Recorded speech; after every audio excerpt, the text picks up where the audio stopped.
જય દ્વારકાધીશ. જય દ્વારકાધીશ. માગો 20 ને આપે 30. જો અમે હાંજના સમયે આવી ગયા છે ફરવા. ક્યાં આવ્યા છે રીધુ? હાર્ડ સિટીમાં. હાર્ડ સિટીમાં ફરવા આવી ગયા છે. રાધે રાધે રાધે બધા. હે રાધે રાધે. રાધે રાધે. હા, રીધુની કંપની જ્યાં છે ત્યાં ફરવા આવેલા છે અને આખી સફર કરાવશું હાર્ડની, એટલે જોજો ઠેઠ સુધી. જો મિત્રો, આ હાડ છે, આનું નામ હાડ. આ વિસ્તાર અહીંયા આપણે જવું છે ફરવા. આ રસ્તો આવે કેટલો મસ્ત, જો બે બાજુ મસ્તીના મકાન આવે, એકદમ ચોખ્ખું, કોઈ માણસો નથી, નો ટ્રાફિક. મિત્રો, અહીંયા કોઈ જાતનો ક્રાઇમ નહીં. ગમે ત્યાં ગમે એ લોકો ગમે એવા કપડાં પહેરીને ફરી શકે અને એકદમ શાંત. જો આ હોટલ છે, આ બહુ જૂની હોટલ છે, વર્ષો જૂની. જો મકાનો જો. અને અહીંયા જે બાળકો ભણવા જાય, આપણે કેમ ભારવાળું ભણતર છે, એટલા ટકા લાવો એટલા ટકા લાવો, એવું અહીંયા કાંઈ નહીં. અહીંયા 7 વર્ષે ભણવા બેહારે, એમાંય તે પછી 4 ધોરણ પછી એના વાલી કે એ નક્કી ન કરે કે આને કઈ લાઈન લેવી. એના શિક્ષકો નક્કી કરે કે આ લાઈનને લાયક છે. અને પછી 11-12 નહીં, 10 સુધી ભણે. પછી ઇન્ટર્નશીપ કરવાની કંપનીમાં. ઇન્ટર્નશીપ મળી જ જાય, એ 4 વર્ષ ઇન્ટર્નશીપ, એનો પગાર મળે. 18 વર્ષના થાય એટલે ઘર મૂકીને નીકળી જાય, એની રીતે જીવવાનું. એટલે કંપનીમાં ઇન્ટર્નશીપનો પગાર મળે, એનું જીવન હાલે. અને જો કેવું પીળું મકાન આવ્યું ખરેખર. આ વિસ્તારમાં થઈને અહીંયા અમારે રીધુની કંપની આવે છે, બહુ મોટી. આ ઘર છે, જો એમાં નીચે જ્યારે પહેલા અહીંયા આલ્પલામાં થીસીસ કરવા આવ્યો ને, ત્યારે આ ઘરમાં નીચે મને રાખી છે. શોલેની ગાડી એવી.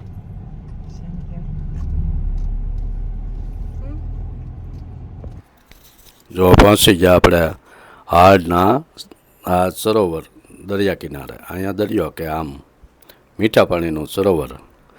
જો આ લોકો નાની નાની હોડીઓ લઈને એન્જોય કરે. જો કેટલું સરસ મજાનું. એ સરોવરના કાંઠે આખો દી બેઠા રહ્યો એવું. આ લોકો અંદર નાની બોટ લઈને જાય તો અંદર એ લોકો ખાવા પીવાનું બધું.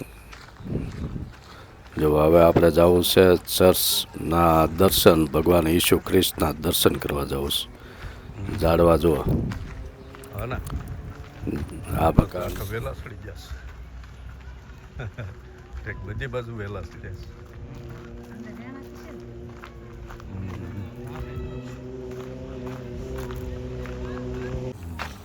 આ ચર્ચ, અહીંનું મંદિર. હવે આ લોકો કોઈ ચર્ચમાં જ જતા નથી, રવિવારે જાય એમ.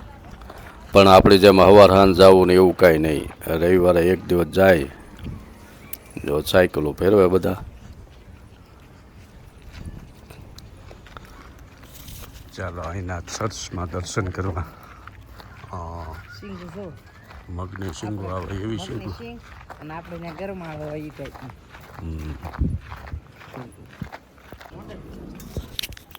જો ભગવાન ઈસુને જે આ ખીલા જડી દીધા એ ક્રોસ. જો આવું ચર્ચ, એમાં હેઠ નહીં બેવાનું, ખુરશીયું મસ્તીનું. આ ચર્ચ તો કહે છે બહુ સારું નથી, નકર તો બહુ બધા નકશીકામ ને બહુ કલર ને આ ને તે બહુ સરસ મજાનું હોય છે. કોઈ છે માણા આવું ફરવાનું સ્થળ છે, અને અત્યારે આપણે ત્યાં કેટલી ગળદી હોય મંદિરોમાં જવાના. જો ભગવાન, આ પાણીની જો બોટલ કેવી છે, પાણીની માળી, કડા બડા દરવાજા, હાઈ ક્લાસ. ઓહો, હવે જવું છે આપણે આઈસ્ક્રીમ ખાવા છે.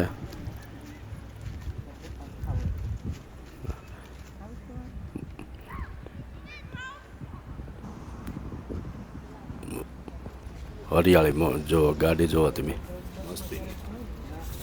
હા, જો ભૂરાભાઈ ને ભૂરી બહેનો બધી એ ગાડીઓમાં ફર્યા કરે, બસમાં, મકાનો, સાયકલો લઈને ફરે. એવા બાર્બર શોપ છે આપણે જે બાબર કહેતા એ વાણંદ હેર સલૂન. જો કેટલા મસ્તીના ફૂલ થાય છે. આઈસ્ક્રીમની દુકાન છે. જો આઈસ્ક્રીમની દુકાન મજા આવી. યો એમ મજા આવે એવું શાંતિવાળું. અહીંયા મજા આવ્યું બહુ કાંઈ ટ્રાફિક ન હોય, દેશ આખો શાંતિ વાળો. શાંતિવાળું.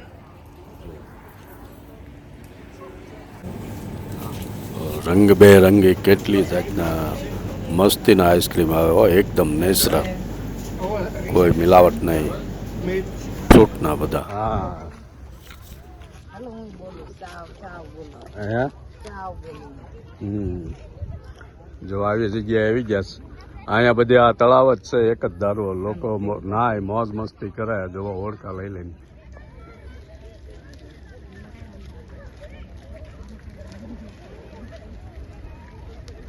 છે. ખરેખર કાંઈ ઘટે નહીં એવું. આમાં તરતા આવડવું બધું કરવાનું ચાલો હું બતાવું. મેં તો જોયેલું જ છે. જાડી બધી હાંકળ હોય એમાં.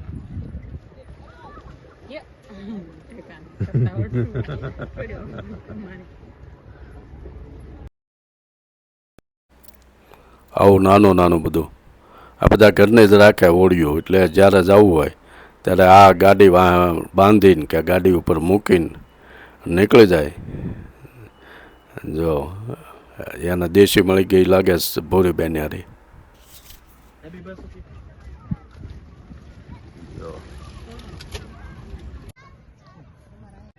જો મસ્ત છે કિનારો, કાંઈ ઘટે નહીં એવું. અમે અહીંયા આરામ કરવાનું કરી નાખ્યું છે. જો અમારે બેઠા છે કેશવ, એની મમ્મી, એના દાદી ને એના પપ્પા.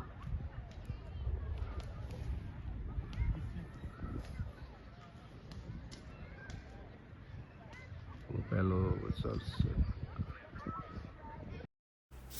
જો અમારે કેશવ રહ્યા નહીં એટલે રાખવા રહેવું પડે. જો માલિકીની બોટ હોય આના પાર્કિંગ હતું. પાર્કિંગ લેવું હોય તો એના વેઇટિંગ હોય 15-15, 20-20. જો આવી રીતના ભૂરાભાઈ ને ભૂરાભાઈને બધી આવી જાય અને નાય ધોવે એ હે આરામ કરે. ઓહો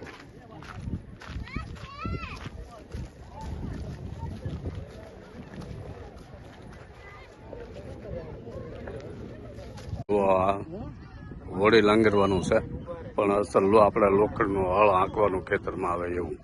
કેવા હારા છે આ બતક છે ગા. ટ્રાફિક થઈ જાય કેમ કે બધા પણ બતકને જવા દે.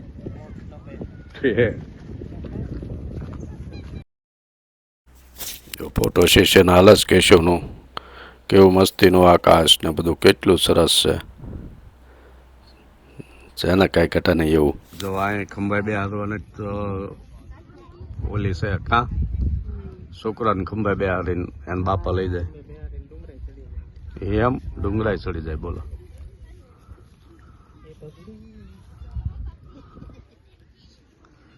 જો આ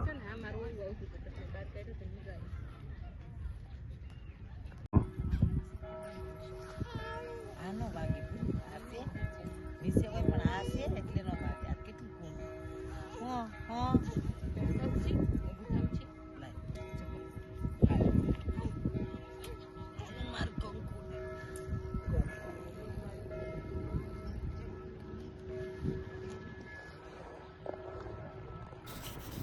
શનિ રવિની રજા હોય એટલે આ લોકો આવી રીતના દરિયાકાંઠે આવી જાય. સવારથી સાંજ સુધી ખાણીપીણી બોટમાં ફરે. તરતા આવડતું હોય એટલે આમાં નાય અને ખૂબ ખૂબ આખો પરિવાર જ આવે. નાના છોકરાઓને લઈને 2 જણા હોય. અહીંયા પરિવારમાં જવાબદારી હોય. અમુક દિવસ એની મમ્મીની જવાબદારી હોય તો અમુક દિવસ એના પપ્પાની જવાબદારી હોય. તો એ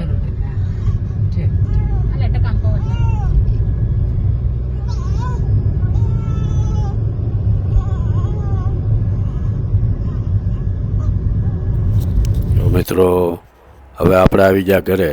જો બહાર કેવી રીતના કુંડામાં ફૂલ સજાવીને મૂક્યા છે પેસેજમાં.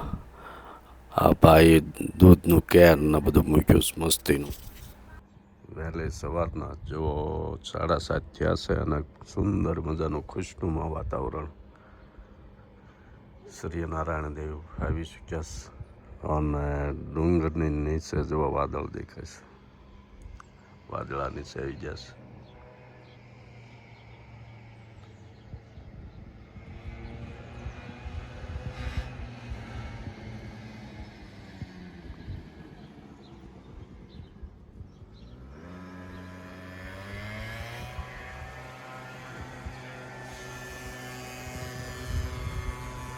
અહીંયા ટુ વ્હીલ હોય નહીં, કોક પાસે હોય ઈ પછી ગાજે બહુ.